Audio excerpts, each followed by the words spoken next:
Halo, kembali lagi bersama saya Suku Asli Keriting. Ya, Keriting Bos. Baik teman-teman, pada video kali ini kita akan membahas mengenai peninggalan-peninggalan bersejarah dari kerajaan Islam yang pernah ada di Papua. Kira-kira apa saja sih peninggalan-peninggalan yang bisa membuktikan bahwa kerajaan Islam ini pernah ada di Papua, atau di Papua juga pernah ada kerajaan Islam? Simak video ini sampai selesai. Jangan di-skip karena mungkin ini sebagai edukasi dan pengetahuan baru untuk teman-teman yang baru tahu, yang sudah tahu, sebagai penambah atau referensi tambahan untuk kita belajar ke depan. Oke, cukup sekian, silakan menonton.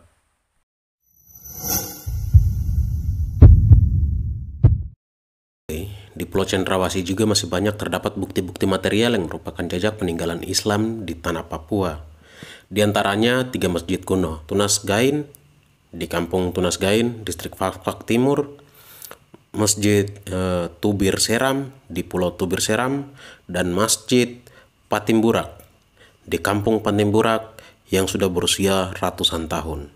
Selain bukti masjid-masjid tersebut, di desa Darembang, Kampung Lama juga terdapat peninggalan arkeologis berupa tiang-tiang kayu yang dicat. Melihat dari ukiran dan bentuknya, tiang-tiang kayu ini diyakini sebagai Sokogoru, sebuah masjid yang sudah keropos. Ini adalah Masjid Tunas Gain. Masjid Tunas Gain ini salah satu masjid tertua di Papua. Diperkirakan usianya sudah mencapai 400 tahun. Seperti ini. Yang kedua tuh ada namanya Masjid Patimburak di Fakfak ini. Ini seperti ini, sudah umur ratusan tahun juga. Ada banyak, terdapat juga bukti lain berupa naskah-naskah kuno di kota Fakfak.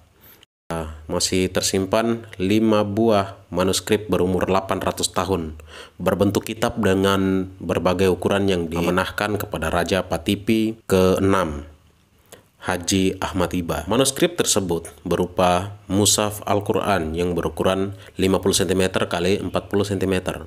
Mushaf ini bertulis tangan di atas kulit kayu yang dirangkai menjadi seperti kitab zaman sekarang. 4 lainnya, salah satunya bersampul kulit rusa, merupakan kitab hadis, ilmu tauhid, dan kumpulan doa. Ada tanda tangan dalam kitab itu berupa gambar tapak tangan dengan jari terbuka. Tapak tangan yang sama juga dijumpai di Teluk Etna Kaimana dan Merauke. Sedangkan 3 manuskrip berikutnya dimasukkan ke dalam bulu bambu dan ditulis atas daun koba-koba. Dan koba-koba ini pohon asli Papua yang kini dibilang mulai punah ya. Ada pula manuskrip yang ditulis di atas pelepah kayu, mirip manuskrip daun lontar. Raja Patipi ke-6, Haji Ahmad Iba, menunjukkan Al-Quran kuno ini di rumahnya. Nah, ini bisa dilihat sendiri. Berdasarkan tradisi lisan masyarakat setempat, istilah 5 manuskrip pertama yang masuk ke Papua yang dibawa oleh Syekh Iskandar Syah dari kerajaan Samudra Pasai untuk melakukan perjalanan dakwah ke Pulau Nufar atau Nuwar di Fakfak, Papua. Tepatnya di daerah Mesia atau Mes yang kini distrik Kokas, Kabupaten Fakfak, yang pada tanggal 17 Juli, dan ini dibawa pada 17 Juli 1214 Masehi. Bila melihat dari tahunnya, bisa diartikan penyebaran Islam di Papua sezaman dengan penyebaran Islam di Pulau Jawa ya teman-teman. Bukan hanya di Fakfak, ada juga di daerah Raja Ampat.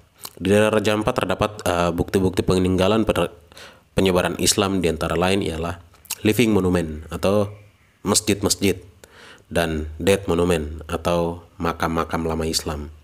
Setidaknya ada 2 makam yang terbuat dari tembok setinggi 50 cm berbentuk persegi. Makam yang terbesar berukuran panjang 610 cm, lebar 340 cm. Makam-makam yang lain juga berupa tumpukan batu yang disusun persegi panjang, tetapi tidak ditemukan data sejarah yang jelas karena nisan yang terbuat dari kayu telah rusak. Dari informasi penduduk setempat, didapat informasi bahwa semua guru-guru agama yang dimakamkan di tempat itu berasal dari Tidore dan Ternate. Seperti itu teman-teman. Jadi kalau kita lihat masalah bukti-bukti kuat yang menunjukkan bahwa Islam sudah ada di Papua ini sangat kuat ya.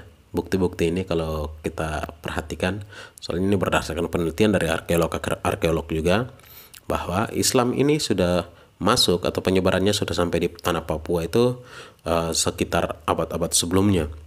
Jadi sebelum yang lain masuk, Islam ini sudah lebih dulu. menginjakan kaki di tanah Papua, walaupun tidak keseluruhan. Baik, jadi seperti itu teman-teman.